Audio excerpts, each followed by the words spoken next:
সম্মানিত যাত্রীবৃন্দ, আপনাদের মনোযোগ আকর্ষণ করছি। হ্যালো বন্ধুরা, সবাই কেমন আছেন? আশা করি সবাই ভালো আছেন। আমিও আপনাদের দোয়ায় ও আশীর্বাদে ভালো আছি। তো বন্ধুরা, আবারও চলে আসলাম আরও একটি লং ভিডিও নিয়ে আপনাদের সামনে। সেই ট্রেনের জানালা থেকে ভিডিও করা তৃতীয় ভিডিও এটি। তো চলুন বন্ধুরা, আজকের ভিডিওটিতে কি আছে দেখে নিই বন্ধুরা। সেই মনোরম সুন্দর পরিবেশ ট্রেনের জানালা থেকে উপভোগ করতে কেমন লাগে, আমার এই বাংলাদেশের সুন্দর প্রাকৃতিক দৃশ্যগুলো আবারও আপনাদের মাঝে তুলে ধরার চেষ্টা করব। তো বন্ধুরা, আজকে আমরা দেখব যমুনা সেতুর উপর দিয়ে কিভাবে বাস ও ট্রেন একসাথে চলাচল করে। বন্ধুরা, এই যে আপনারা দেখতে পাচ্ছেন, এক সাইড দিয়ে বাস, গাড়ি, ট্রাক এগুলো চলাচল করছে, যানবাহন। ঠিক তার সাথে আমরা এই রেলে ট্রেন দিয়ে আমরা যাতায়াত করতে পারছি।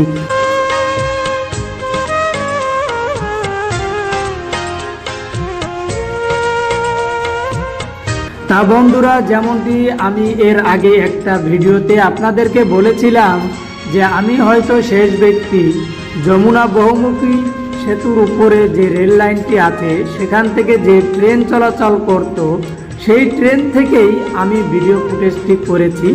কারণ হচ্ছে বন্ধুরা, 12ই ফেব্রুয়ারি 2025 সাল থেকে যমুনা বহুমুখী সেতুর পাশে নতুন ট্রেন লাইন সংযোগ ও ট্রেন সেতু নির্মাণ করা হয়েছে। তার সাথে সাথেই যমুনা বহুমুখী সেতুতে ট্রেন চলাচলের কারিগরি ত্রুটির কারণে এটিকে বন্ধ করে দিয়ে নতুন লাইনে নতুন সেতুতে চালু করা হয়েছে। তাই বন্ধুরা, পুরনো সেতু দিয়ে এখন আর ট্রেন চলাচল করবে না, নতুন ট্রেন সেতু দিয়েই ট্রেন চলাচল করবে।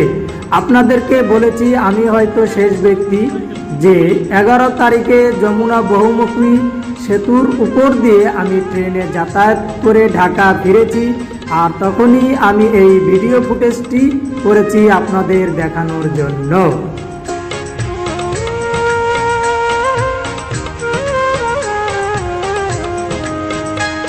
বন্ধুরা, আমার এই ভিডিওটি আপনাদের কাছে কেমন লাগলো অবশ্যই কমেন্টে মতামত জানাবেন এবং পরামর্শও দিতে পারেন অবশ্য।